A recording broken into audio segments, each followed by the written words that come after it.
Hello everybody, my name is Joshua and I'd like to welcome you back to another episode of Coffee, Cats, and King, where we will discuss books, both new and old. I will share with you pictures of my cats will make you wish they were your cats, and I will drink enough coffee for me and everybody watching. Sadly, it is very late in the evening, so although I have the giant bug, there's very little left in the giant bug. It's more for show than anything. But I do have one of my Edgar Allan Poe shirts on. So I'm here with a review. Another rant, if I'm being honest. Very briefly, I want to talk about the books that I'm currently into. So of course you guys know, if you saw my TBR for the month, that I am focused on celebrating Pride Month. So currently I'm about a third of the way into Dreadnought. Very much enjoying this one so far.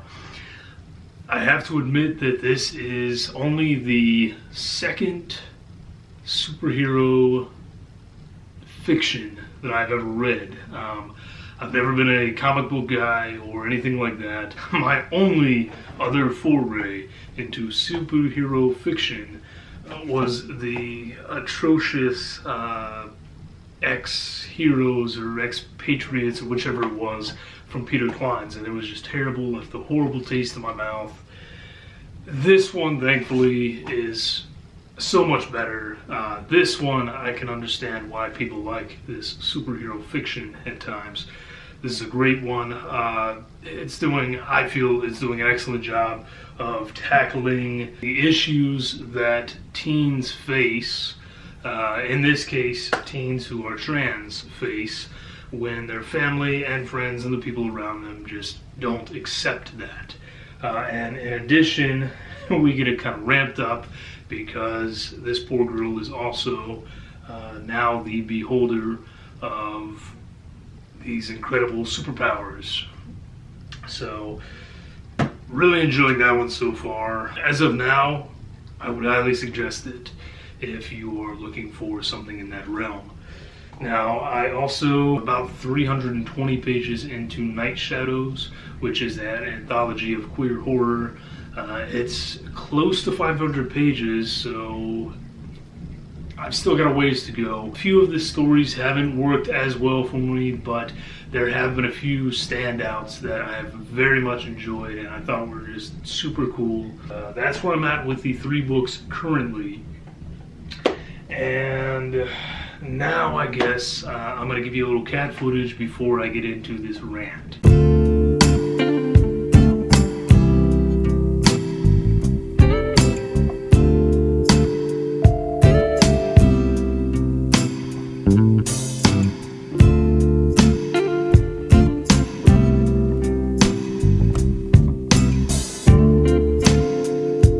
By the way, if you hear any noise in the background, I do apologize. Paige in there getting a workout in. I've finished mine quickly so that I can come in here and do this filming. So, today I want to talk about Michael Laimo's Deep in the Darkness.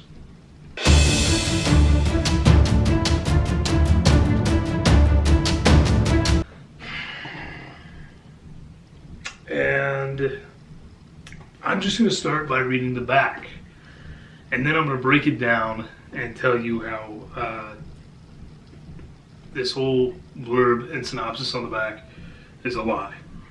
You ready? Dr. Michael Cale wanted the best for his wife and young daughter. That's why he moved the family from Manhattan to accept a private practice in the small New England town of Asheboro. Everything there seemed so quaint and peaceful at first. But Asheboro is a town with secrets, unimaginable secrets. Many of the townspeople are strangely nervous, and some speak quietly of legends that no sane person could believe. But what Michael discovers in the woods, drenched in blood, makes him wonder. Could the legends possibly be true after all? Soon he'll be forced to believe when he learns the terrifying identity of the golden eyes that peer at him balefully from deep in the darkness. It sounds pretty decent. And I'm going to tell you why that's all a lie. Dr. Michael Cale wanted the best for his wife and young daughter. No, never once in this book does he do what's right for them. Not once. That's why he moved the family from Manhattan to accept a private practice in the New England town of Asheboro. Everything there seems so quaint and peaceful at first. Again, just not true. They start out buying a house in this place because the doctor who lived there got mauled to death by dogs. What is peaceful and quaint about this place? It is a town of secrets, although they are not well kept, because again, in the first 50 freaking pages, we learn the big twist, the big reveal. We know the evil that is occurring in this town. They tell him outright. Many of the townspeople are strangely nervous, and some speak quietly of legends no sane person could believe. Alright, again, let me tell you. He speaks to one individual who does not act nervous. He simply tells him outright, hey, this is what's going on, and congratulations, you're now a part of it. But what he discovers in the woods, drenched in blood, makes him wonder. Again, just way off base, but I'll get into that too. Could the legends be true after all? Soon he will be forced to believe. Now that part is sort of accurate. Soon he will be forced to believe. As soon as the 3rd chapter of the book, because again, they reveal it all to him. You see where I'm going with this? So, okay. I have so many issues with this book. And I think part of what bothers me is that there are moments, very brief moments, mind you, but there are moments where Michael Laimo shines, where there's good writing here, and I can almost see why he was a Bram Stoker Award finalist. In these very quick little snippets of his writing, mind you, such as, by the way, it should go without saying, this whole review is going to be chock full of spoilers, and I really don't care because I don't want you people to read this book. Okay? There we go. So, as I was saying, there are moments in this book that are good, that are genuinely kind of put you on the edge of your seat and give you the creeps, such as when he is outside, he starts hearing noises from his shed, the shed that he has not been into yet. It's been locked up, but there's very clearly something inside there, and it sounds way too big to just be a raccoon or squirrel. So we get this this sort of lengthy passage where, you know, his heart is palpitating, and he's just he's terrified of what he's going to find in the shed, and you as a reader are terrified of what he's going to find in the shed. So he opens it up, almost pitch black inside, shines a light, and there in the corner of the room is a fully grown deer. And this thing is splayed out, it's been mauled by something, and there's a baby with it that's probably been dead for a long time. And scenes like that just really get under your skin, you know, obviously. And if he could do that through the whole book, awesome. But he doesn't, okay? So, I'm going to backtrack here for a second. This book is told in first person from the point of view of Dr. Michael Cale. And that is the first issue, because Dr. Michael Cale is horrible. Everything about him is horrible. He's just an awful human being, okay? He doesn't give a crap about his wife or about his child. And there are instances of this throughout the book, okay? He gets into an argument with his wife, and she argues back with him. And he berates her and calls her names and puts her down, and she'll run off crying. And then you are reading from first person point of view about how, you know, oh, I can't believe that I can't believe that she would give me trouble like that. I'm just going to sit here and wait for her to apologize, because she'll get over her hysterics, and she'll realize that she needs to apologize to me and maybe make it up to me with, a home cooked meal or something like that. And that's pretty much his view throughout the book, when his daughter wants to play, he's like, oh my gosh, can this stupid child not entertain herself for 5 minutes, man? I need a break, I'm hardworking, even though he's not. And it just goes on like this through the whole book, so it detracted away from everything, because this guy is horrible. And all I kept thinking through the book is, okay, well, obviously Michael Laimo did this on purpose. He wants you to hate this guy so that you can root for the monsters, for the great evil to just destroy him at some point. And it doesn't happen.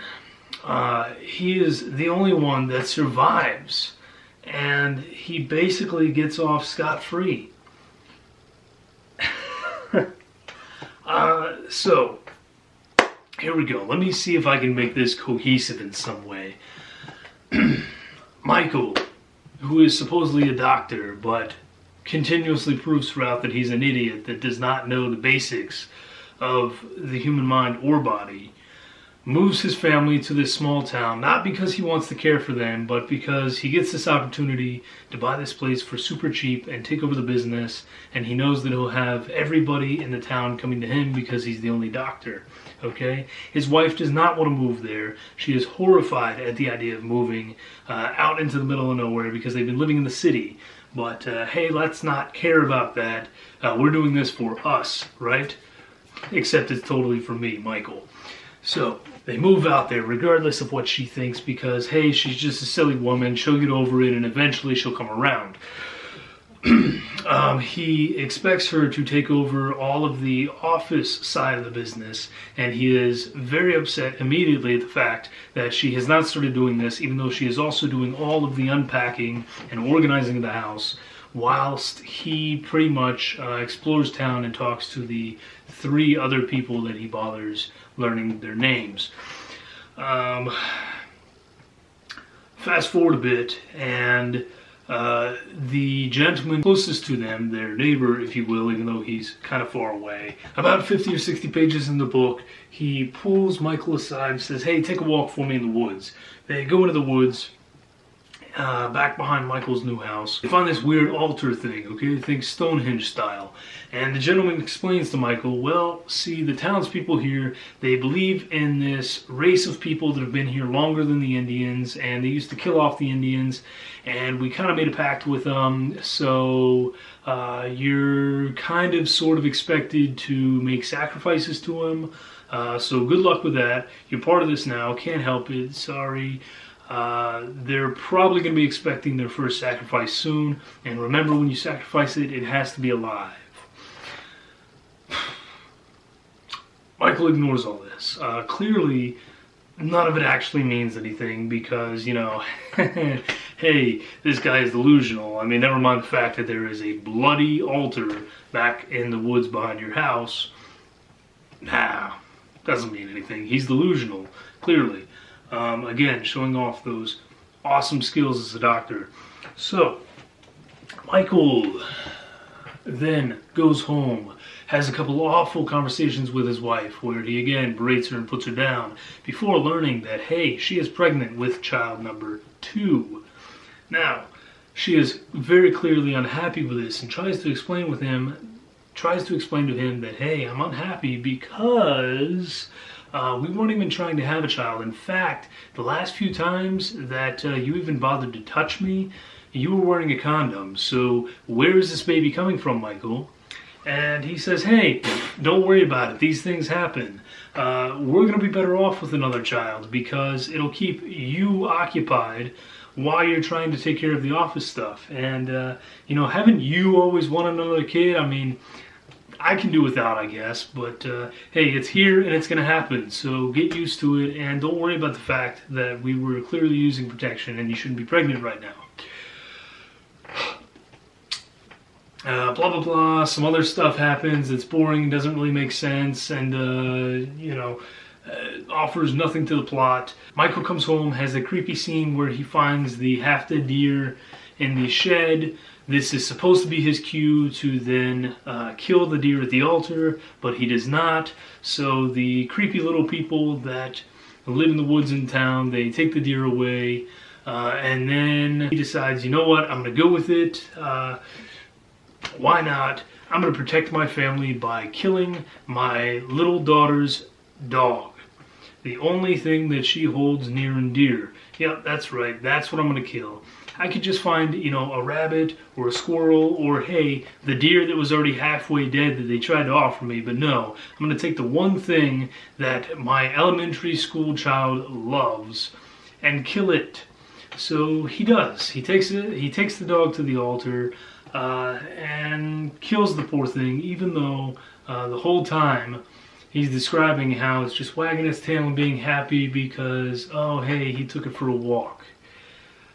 It's awful. And in case you haven't got it just yet, this book is chock full of animal cruelty. These are just a couple instances, mind you, but there's animal cruelty throughout the book. So if that is not your thing, again, just another mark against it. So he kills the dog, and it staves them off for a short time. But then they want more. See, they want a human sacrifice. And again, he is given an opportunity when one of his patients comes to his house. One of these creatures, these little people, whatever they are, they bludgeon her over the head, and she's laying there bleeding out. She's barely alive, but she is alive. And this is very clearly a setup for him to sacrifice her. But he doesn't do it because suddenly he realizes again that he doesn't believe in these things, and some weird thing is going on, but he doesn't know what, even though, mind you, he's already killed the dog. So they take her away, and he's lost that opportunity, and now Michael, you gotta sacrifice either your wife or your child, and you don't really have a choice in the matter.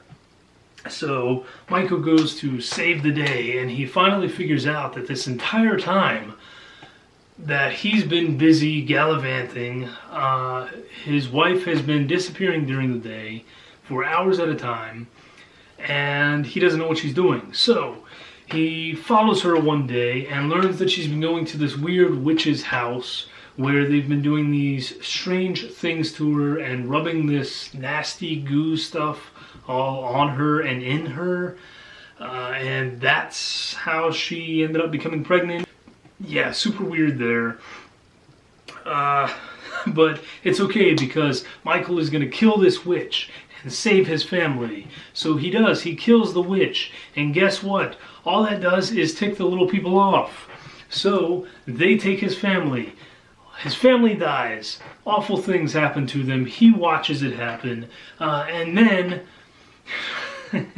as a final suffering, Michael gets to live the rest of his life peacefully at this big, gorgeous house where he basically doesn't have to work or do anything because he has sacrificed his young daughter, his wife, and their baby. And that's pretty much where we end. So, I know there's a lot there that I missed, and there's a lot more that I could complain about. But I think you get the gist. So, this has been less of a book review and more of me giving you a very brief summary of a very bad book. So, this ticks me off for a couple reasons. Like I said, there are moments in this book where the horror is really great, but they are offset by everything else that's terrible. And it bothers me because this man is a Bram Stoker Award finalist. And it is my goal to become a full-time author.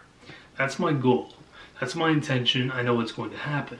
It is my dream to one day win a Bram Stoker Award. So the fact that this man can almost do it with this piece of crap kind of ticks me off.